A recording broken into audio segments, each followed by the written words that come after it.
News देश और दुनिया की बड़ी खबरों पर है हमारी पैनी नजर। तो आइए नजर डालते हैं आज की बड़ी खबर पर।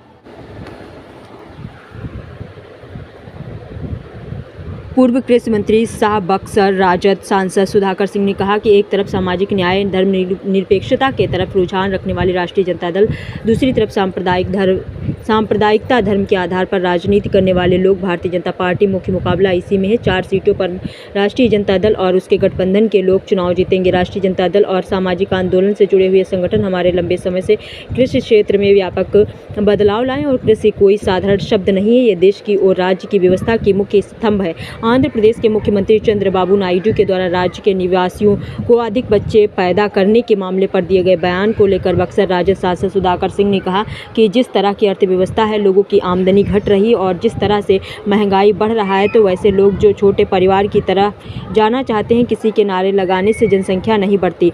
जब मानव सूचकांक के विकास पर देखें तो हम 130वें इस नंबर पर दुनिया में हैं, जहां शिक्षा और स्वास्थ्य के भारी संकट से हम लोग गुजर रहे हैं। तो जनसंख्या और बढ़ाना, जो लोग नारा लगा रहे हैं, वो संकट को बढ़ाने की बात कर रहे हैं, घटाने की बात नहीं कर रहे हैं। आइए देखते हैं पूरी रिपोर्ट कैमूर से देवव्रत तिवारी के साथ। आप भी कई बार उसमें पहल किए हैं, क्या कुछ रहेगा पहला मुद्दा अगर यहाँ से आरजेडी जीतती है? राष्ट्रीय जनता दल और समाजवादी आंदोलन से जुड़े हुए संगठन हमारे लंबे प्रयास से कृषि क्षेत्र में व्यापक बदलाव लाए। और कृषि कोई साधारण शब्द नहीं है, यह देश की और राज्य की अर्थव्यवस्था के मुख्य आधार स्तंभ है। इसमें हम लोग लगातार इनोवेशन के जरिए, हम नमोवेशी के जरिए इसके में हम काम में लगे रहते हैं। जितने कृषि क्षेत्र में सुधार की आवश्यकता है, वो बिजली के लिए, पानी के लिए, बीज के लिए, बाजार के लिए, जो भी, उसमें हम लोग लगातार रामगढ़ की भी राजनीति का आधार रहा है और बिहार की राजनीति का आधार रहा है। ये आप मानकर चलें कि इसके बिना राजनीति संभव नहीं है। एक सवाल सर है कि आंध्र राज्य के निवासियों को अधिक बच्चे पैदा करने की नसीहत दी है।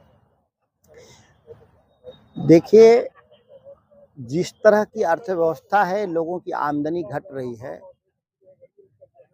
और जिस तरह से महंगाई बढ़ रहा है, तो लोग जो छोटे परिवार की तरफ जाना चाहते हैं, ये आप किसी के नारे लगाने से जनसंख्या नहीं बढ़ेंगे। जब मानव सूचकांक के विकास पर देखें तो हम 113वें नंबर पे दुनिया में हैं, जहाँ शिक्षा स्वास्थ्य की भारी संकट से हम लोग गुजर रहे हैं क्षेत्र में, जहाँ काम हम नहीं कर पाए। तो जनसंख्या और बढ़ाना जो नारा लगा रहे हैं, वो संकट को बढ़ाने की बात कर रहे हैं, घटाने की बात नहीं कर रहे हैं। क्या लगता है? 4 सीटों पे चुनाव हो रहा है, 3 सीट महागठबंधन के पास थी, 1 एनडीए के पास सीट था। आप मानकर चलिए कि हम लोग 4 जीतेंगे, कोई लड़ाई नहीं है। और दल बनते रहते हैं, बिगड़ते रहते हैं। लड़ाई की धारा बहुत साफ है। एक तरफ सामाजिक न्याय धर्मनिरपेक्षता के तरफ रुझान रखने वाले राष्ट्रीय जनता दल, दूसरी तरफ सांप्रदायिकता धर्म के आधार पर राजनीति करने वाले लोग, भारतीय जनता पार्टी। मुख्य मुकाबला इसी में है और 4 सीट पर राष्ट्रीय जनता दल और गठबंधन के लोग चुनाव जीतेंगे, इसमें कहीं कोई शक नहीं है।